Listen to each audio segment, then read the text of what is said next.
And welcome to another video exploring the Confucian Analects by topic or by theme.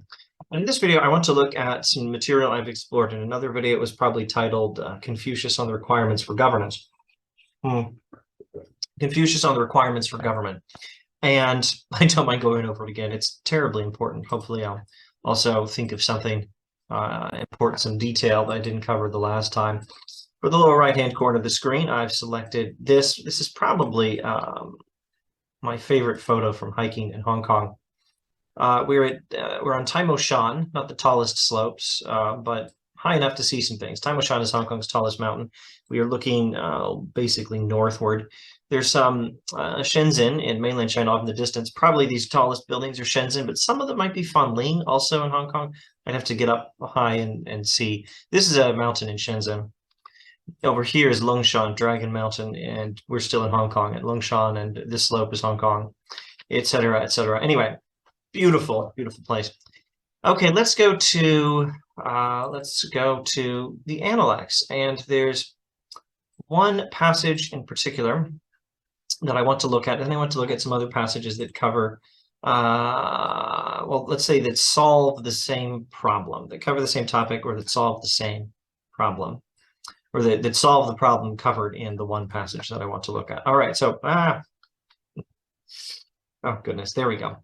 All right, I want to look at the passage that's translated in leg, part with the food. Okay, the James Legge public domain translation, that's Legge. Zigong asks about government. The master says, the requisites of government are that there be sufficiency of food, sufficiency of military equipment, and the confidence of the people in their ruler. Zigong asks, if you have to choose just two of those, which one do you choose? And Confucius, the master, says, well, skip out on the military equipment. We need food and trust more than we need military equipment. Zigong asks again, what if you have to choose just one? Which do you choose? And Confucius says, choose trust. You need that even more than food. Society needs trust even more than food. From of old, death has been the lot of all men, but if the people have no faith in their rulers, there's no standing for the state. Okay, that's the public domain translation. Let's see, I think we're in book 12. So let's go to book 12 in the not public domain, but conveniently online interlinear Muller translation. And look at the same passage. Here's the Chinese script. Zigong asked about government. The master said, enough food, enough weapons, and the confidence of the people. Zigong said, suppose you had no alternative but to give up one of these three. Which one would be let go of first? Weapons is what you let go of first. Zigong said, what if you have to give up one of the remaining two? Which one would it be? The master said, food. From ancient times, death has come to all men, but a people without confidence in his rulers will not stand. You know, I should not have closed the James Legge translation. I don't want it anymore for this passage, but I might want to at least glance at it when we look at other passages that cross-reference to this. And we'll get to those cross-references in a moment. Let's go to the Oxford World Classics translation here. Zigong asked about government. The master said, if there's enough food and if there are enough weapons, the people will put their trust in it. Zigong said, suppose you definitely had no alternative but to give up one of these three, which would you relinquish first? So in this reading of the Chinese, the people will trust the government if there's enough food and weapons.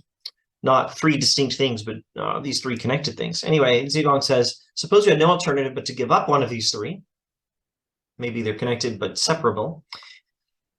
Which would you relinquish first? The master said, I would give up weapons. Zigong said, suppose you definitely had no alternative but to give up one of the remaining two. Which would you relinquish first? The master said, I would give up food. From of old, death has come to all men, but a people will not stand if it lacks trust. A people will not stand if it lacks trust. A people without confidence in its rulers will not stand. A people will not stand if it lacks trust. So trust or confidence is maybe the most important thing you need in society. To have a functioning government or to have a functioning society at all, you need trust. Now, this cross-references to something else. Confucius is not an idiot. Where do you think he learned this? Probably learned this from experience. You know who else learns from experience? John Stuart Mill. So there's one magnificent sentence in John Stuart Mill,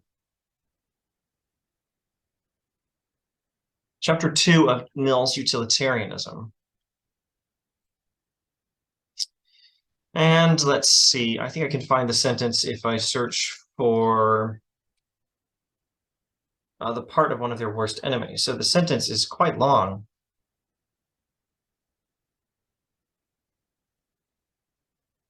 There we go. I'm not going to read this sentence, nor comment on it. There we go. Here's the sentence in Mill. This sentence says some of the same stuff Confucius says. Trust is maybe the most important thing society needs to function properly. Now, I do analyze this sentence in some detail here. And while I'm recording the video for YouTube and Rumble, let's not click on my video for YouTube and Rumble where I analyze this sentence. But I do record it. I lecture on that sentence in Mill for 20 minutes. The immediate point as far as Mill is concerned is only that one interesting sentence in Utilitarianism, chapter 2 by Mill, overlaps rather a lot with this interesting passage in the Analects. Now, the point has been established in this conversation. Confucius talking with Zigong here. The point has been established that trust is super duper important, more important than weapons, more important than food for, I think, we read the passage properly if we say more important for functioning government and more important for functioning society, full stop. So how do you get trust? Where do you go to find trust? How can we establish trust? How can the people have confidence in its rulers? Now, this passage does not elaborate on it, but I think you can look at any number of Confucian texts to find useful commentary on it. And I want to just make 3 points here on insights in the Analects that are specifically designed to establish this trust. And this trust is not established by telling the people to shut up and stop complaining and trust their rulers. The trust is established by the rulers being trustworthy. So how can the rulers be trustworthy? Observation number 1, very prominent in the Analects, negative golden rule. Do not do to others what you want them not to do to you. So let's see. Just to mention one passage, 11, section 11 of book 5. Though I do think that it's probably better, at least in future, if we use this public domain translation then this online but not public domain translation than if we keep using the James Legge translation. I spend enough time in the James Legge translation that sometimes I remember words in it more easily, so I use it to find where to look. So this is a passage. I remember some of the words in the Legge translation, 5.12 or 5.11, complicated backstories on texts that I'm not qualified to comment on and don't care about right now. Book 5 of the Analects, section 12, verse 12, chapter 12, Zigong states the negative golden rule. Confucius observes he hasn't yet attained to it. It's not meant to be discouraging. It's meant to be exhortational, I think. Keep at it, buddy. Still a lot of room for improvement in your life. Here's his statement of the negative golden rule. You'll find the negative golden rule, do not do to others what you want them not to do to you, repeated a number of times in the Analects. Let's go to the other one. I like that one. That one's even better. Reciprocity. This word means don't. Zigong asks if there's a single concept we can take as a guide for the actions of our whole life. Confucius suggests one key word, a word that appears only twice in the Analects. I suppose while I'm at it, I'll mention which word it is. It's this one.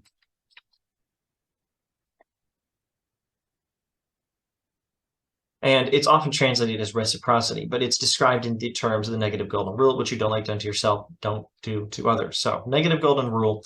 This is well, I think it's meant to be a principle for anyone to follow. This is good moral advice for all of us, but it's very, very much advice for the government. And I think it's maybe the first thing you should mention.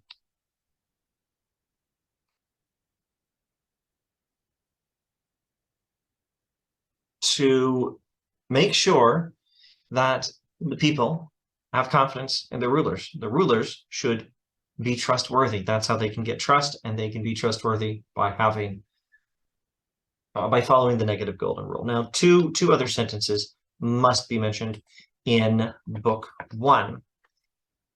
And they can be conceptually distinguished, but they are connected in the text, and there's probably a lot of connection in them that should not be neglected. And here we are. So what's in my head from the leg translation is hold faithfulness and sincerity as first principles. When you have faults, do not fear to abandon them. That one's been easy for me to memorize. Someday I may need to memorize it in some other translations. Take loyalty and good faith to be of primary importance.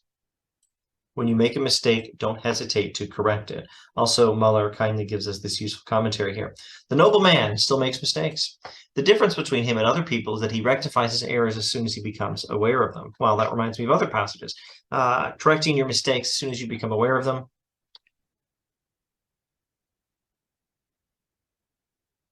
That comes up elsewhere in the text. For example, Book 6, Section 2. Or perhaps Section 3. Confucius' greatest follower, Yanhui, did not repeat his mistakes. Anyway, let's go back to where we were. Was it loyalty and sincerity? Maybe I should go to this one too. Control C, maybe I'll Control F and find that later. But I was going to look for, let's see, loyalty, and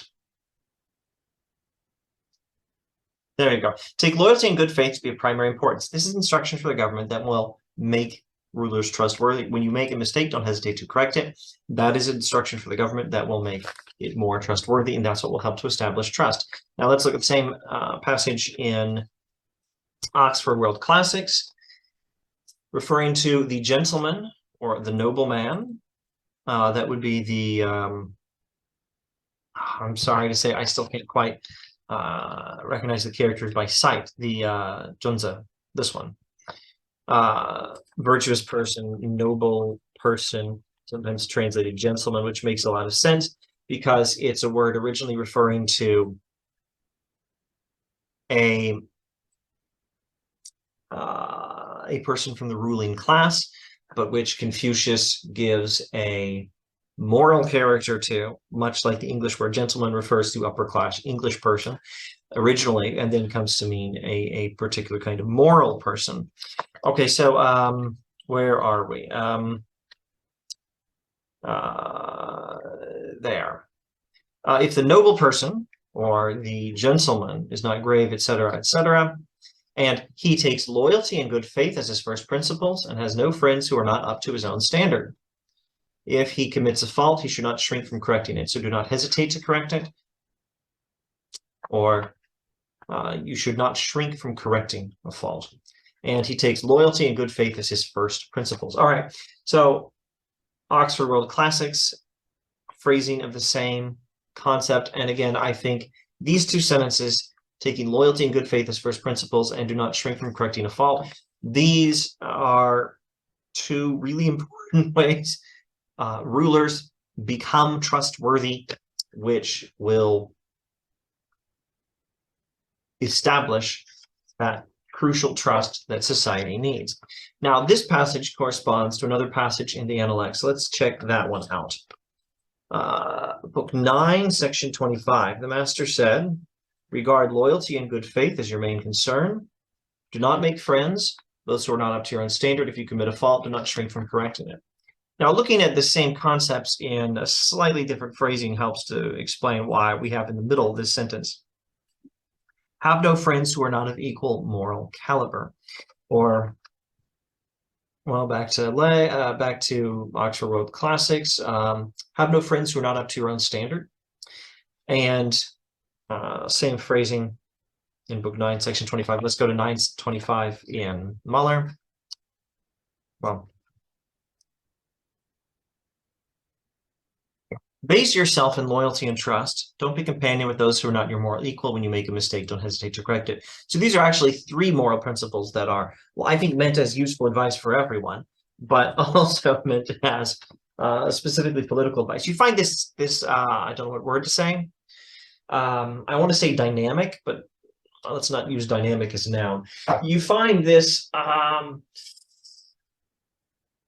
thing in the Confucian text a lot, that it's giving good advice for everyone, but it's also giving advice for rulers. These are works of political philosophy, but they're also advice for everyone. I think what's going on is simply the idea that a human being is not, well, as we say it in our modern metaphorical terminology, a human being is not an island, a human being is not an atom. We exist in community with other people, and it's not just how we happen to live, it's what we basically are. What a human being is a network of relationships. That might not be my own words. I might be borrowing it from Confucian scholar Dui Ming. A human being is a particular kind of thing, and that kind of thing is a network of relationships. That's what we actually are. So all of us have some influence. Now, if you were a hermit living alone in a forest or on a mountain somewhere all by yourself, maybe you wouldn't have any influence on anyone else. Although if you study the history of hermitage in desert monks, you still might find there's a lot of influence that these people still manage to have. Anyway, if you want to try living completely alone somewhere, maybe you won't have any influence. But if that's not you, then you have influence. You have influence on friends, family, coworkers, even people who commute to work with you on the MTR. You have influence on people around you. You don't have as much influence as someone else, maybe, but you do have some influence. And the way to fix the world is to fix yourself first. And Confucianism is giving us good advice for all of us to follow to make our own lives better and to make the world better by influencing the people near us by our own good behavior that can have an effect on others because we exist in relation to others. So with that said, that morality of Confucianism that's meant for everyone is also really good advice for government. And so the Confucian dream was to find a ruler who would apply these practices, an emperor, in fact, who would apply these principles in practice, and thereby, with his greatest influence of all people, be able to basically fix the whole world. The Confucian strategy is based in human connectivity. Humans are connected to one another, and it's good advice for everyone, and it can help fix society if just one person, however lowly, has a better life and some influence on those around him or her. But the dream was to find someone with the most influence, an emperor who would apply these practices. So Confucius and later Mencius were looking for rulers who would apply their teachings, and when they more or less failed, they passed on their teachings to their disciples in hopes of a better future. And well, hopefully their disciples then later would find the ruler, is the general idea they were aiming for. But in the meantime, anyone who will listen is highly recommended to take this advice and do what they can to make the world a better place. So there's always this constant, it's personal advice and it's political philosophy. It's for everyone. It's specifically for rulers, but it's also for everyone. There's always this both sides thing in the Confucian writing. So that's what's going on here. This is good advice for everyone. Base yourself in loyalty and trust. Don't be a companion with those who are not your moral equal. When you make a mistake, don't hesitate to correct it. So Confucius said this twice, or there are different versions of what he said because, I don't know, maybe different disciples remembered it with slightly different words or something. I'm not going to comment on the backstory of what precisely he originally said and how the text was transmitted and that sort of thing. I wouldn't be a bit surprised if he specifically said the same thing more than once. You know, moral teachers do that. And this one in the middle about not associating with people of lower moral quality than you. Well, that's good advice. Bad company corrupts good character. That's, I don't know, I think that's a line from Paul in the New Testament. Bad company corrupts good character. I don't know. Run it through a search engine, put it in quotes, and you'll probably find where it is. I'm pretty sure I'm getting this from the New Testament. It could be an NIV 84 translation. I don't know. Bad company corrupts good character. This idea is, well, it's here in Confucianism as well.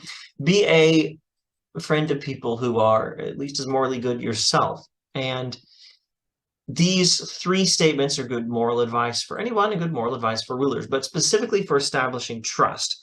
By establishing trustworthiness, be good in these ways. And when you make a mistake, don't hesitate to correct it. Also, you know what? This, for establishing trustworthiness, we should probably also add this to the list. Name a powerful politician who is associated with Epstein. At the time I'm recording this, it's the day after American Thanksgiving, so Christmas season starts. I'm wearing the Christmas tie, and it's the year 2022. And in the year 22, we say things like Epstein didn't kill himself. We've been saying that for a couple of years. I'm trying to not get the name wrong. I think it's Jeffrey Epstein, right? There's a totally different Epstein for whom I have considerable respect, a law scholar. I'm trying not to mix up the names here. Okay. Jeffrey Epstein is the bad Epstein. So think of all the rulers or the politicians who are associated with Epstein. We don't trust those guys. Now, if they are of higher character than Epstein, it's still harder to trust them because they associated with someone of lower character. So this is also good advice for trust. The sentence in the middle is good advice for trust. Anyway, don't hesitate to correct your mistakes. Don't be a companion of people who are bad, and base yourself in loyalty and trust. This is advice for rulers to establish their trustworthiness. Okay, now let me give one, what word should I use? Disclaimer, hedge, word of caution. At most, what you should do with what I'm saying is take it as a provisional interpretation of the Analects or a model for thinking through these things, and use it until you find a better interpretation or a better model. Here's one reason I'm just a little cautious with what I'm saying myself. This word, zhong,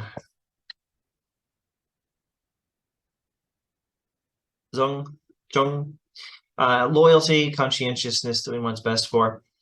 This may be more a piece of advice for someone who is not a ruler, and more a piece of advice for someone who is serving a ruler.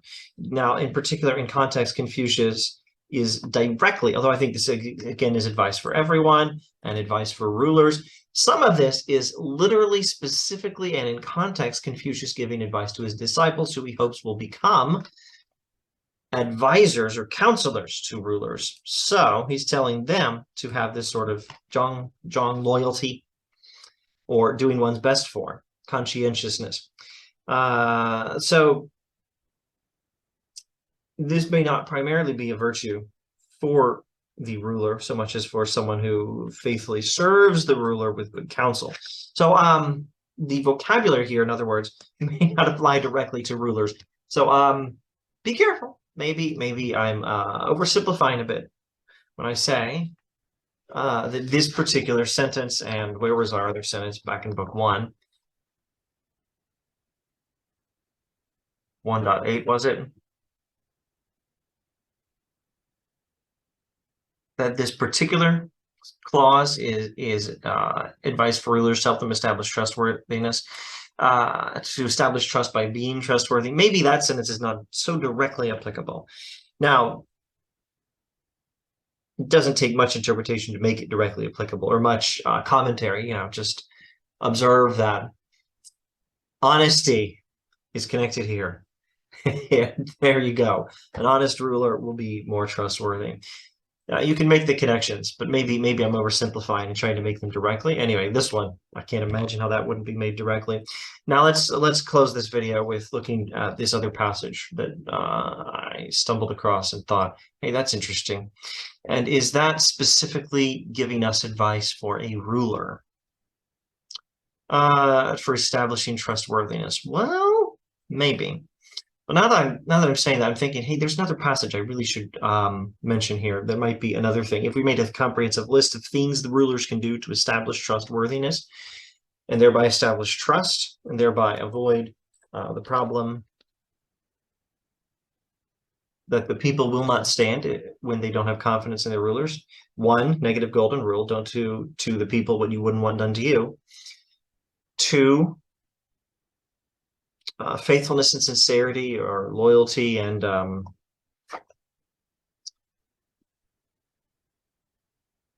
loyalty and good faith, or just be honest. Hold these things as first principles, and when you have faults or mistakes, don't hesitate to correct them or abandon them. And then we could give some other things. And another thing would be the other thing that I need to mention. Let me pause this recording and find the passage in question. Got it. All right, book 12, section 17. Oxford translation.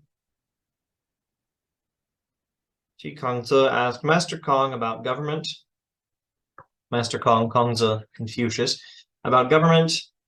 Master Kong replied, Kongzi, Confucius replied, to govern means to correct. If you take the lead by being correct, who will dare not to be corrected? To govern means to rectify. If you were to lead the people with correctness, who would not be rectified? So there's a fourth statement, although they're all connected. Here's a fourth statement of how rulers can cultivate, or if it's lost, restore trust by becoming trustworthy. First, correct yourself. First, correct yourself. So I should have listed that earlier. It's also frightfully obvious and so frightfully Confucian. Fix yourself if you want to fix the world. And especially if you're in charge, if you're a ruler, fix yourself. This is the Confucian political philosophy. So now let's give a more comprehensive list. And then I need to shut up and end this video. 1, to restore trust or to foster trust by creating trustworthiness, by being trustworthy. Advice for rulers. 1, negative golden rule. Don't do to others what you want them to not do to you. 2, honesty, good faith, sincerity, hold faithfulness and sincerity as first principles. 3, don't associate or be friends or companions with people who are severely bad. Don't associate with people who are worse. Be a friend of good people, not bad people. 4, don't hesitate to correct your mistakes or to abandon your faults.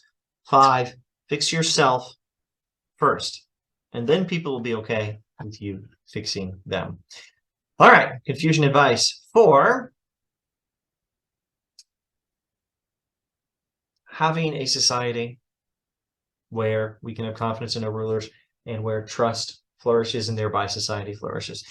Thanks for watching, and hopefully I'll see you next time.